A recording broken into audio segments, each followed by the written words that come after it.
That's where I would say.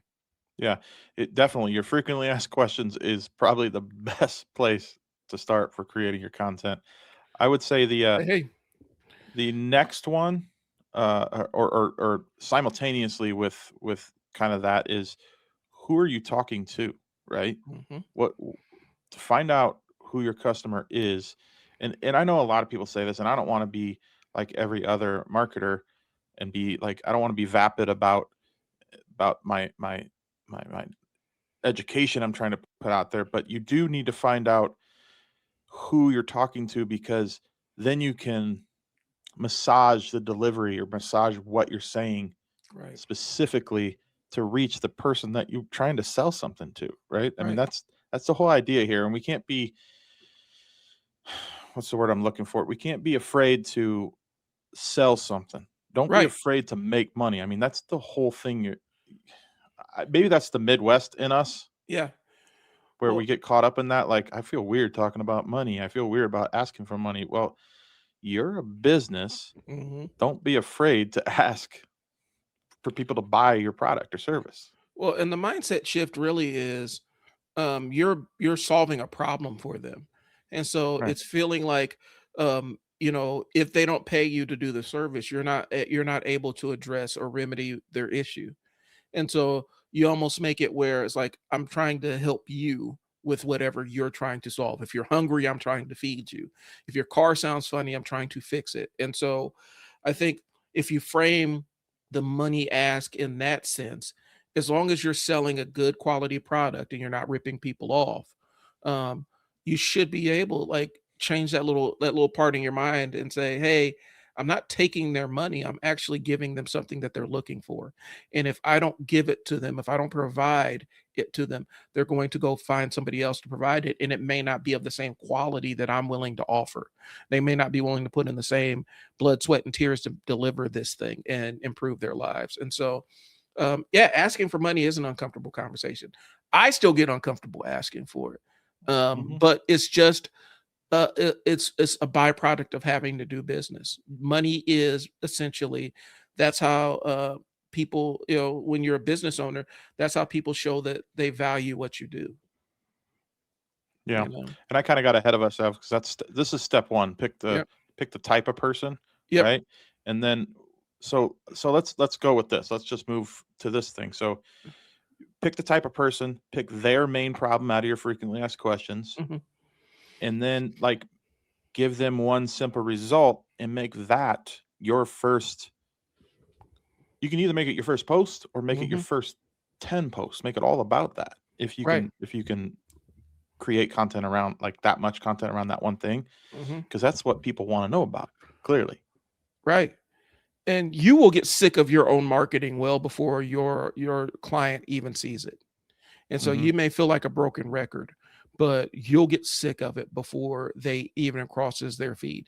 Just the way that most of these social media platforms are set up, most of your followers aren't going to see your stuff. You might get, some places 5, 10%. And they're trying to incentivize you to boost, to put some money behind and promote the stuff that you're posting.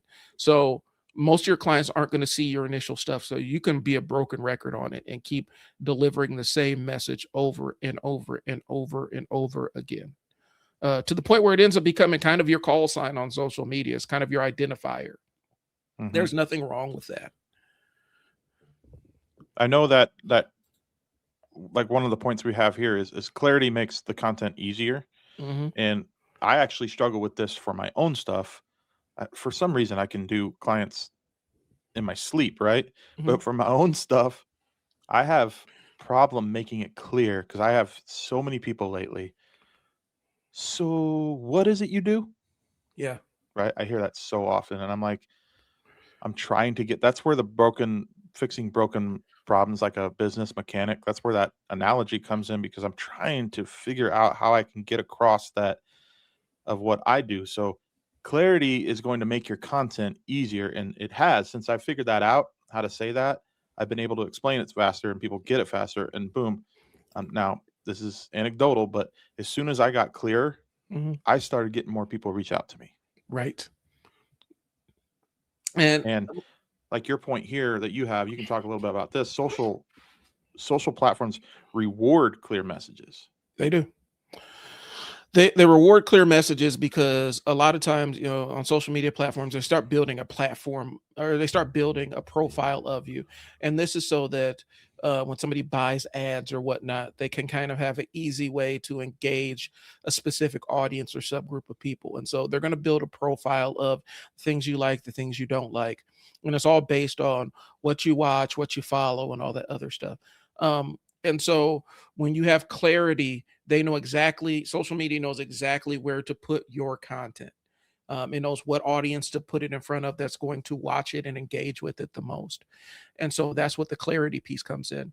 Additionally, I will throw this in. One of the fastest ways that I found to get clearer on my messaging is turning on the camera and getting in front of it. Because Yeah. once you start talking it out, being on camera and recording yourself really forces you to get to the point and whittle it down. It gets you out of your A own head.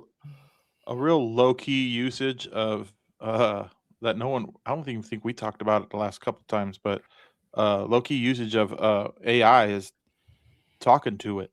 Yeah. Like literally turning on the voice chat. It's not as smart as the because correct me if I'm wrong, but ChatGPT, if you use the voice one, it knocks down the model, Yeah, I think what so. model it's using.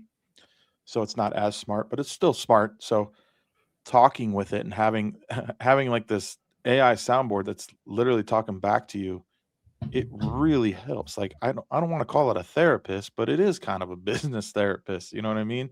Well, Um, it's go kind ahead. of a it's kind of an outside voice that frames, like, can give you a little bit of perspective. For me, the way I treat my chat GPT is it really helps me organize my thoughts. So I can Hmm. dump in jumbled, kind of disassembled thoughts into it and then tell it, hey, help me organize this, or help me find a way to say this, say all of this in a more concise manner. And that's what I use it for. I'm realizing though, like, it knocks it back a model. That might not be a bad thing because I think the latest updated chat GPT kind of made it dumber again. Like Yeah, I agree with I'm dealing with um it, like, I'm having content bleed and all kinds of other weird things. It's giving me some weird responses. And so Yeah. um maybe the secret is using the voice chat and let it drop back down a model or something or two. Yeah, I could see that.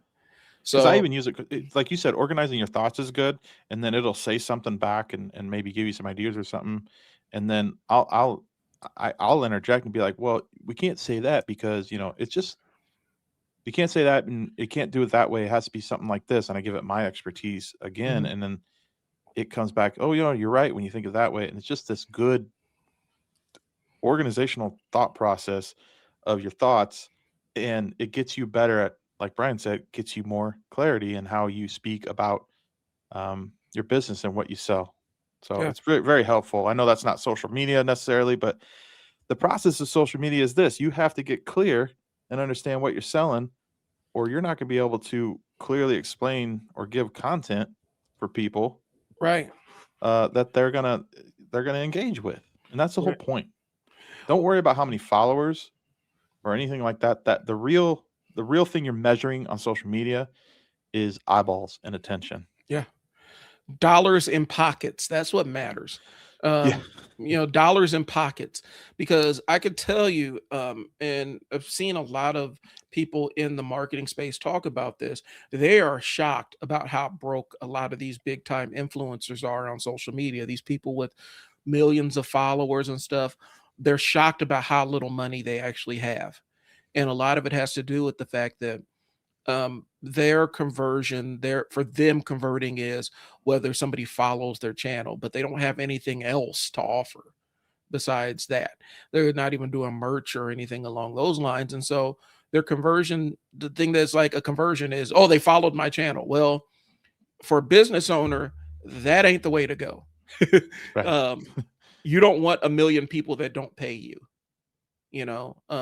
That's just, that doesn't make any sense. And yeah, oh, he has a million followers, but none of them are his client base. So what difference does it possibly make? Yeah. And so it's just Yeah. it's reframing how we think about the use of this technology and stuff as we move forward. um one of the things is that I run into is people say, "What platform should I use?" Mhm. This goes into getting to know who your audience is. If you know who your audience is, you know where they live online, then you can pick what social media platform you can reach them with. You don't have to be on all of them. Right.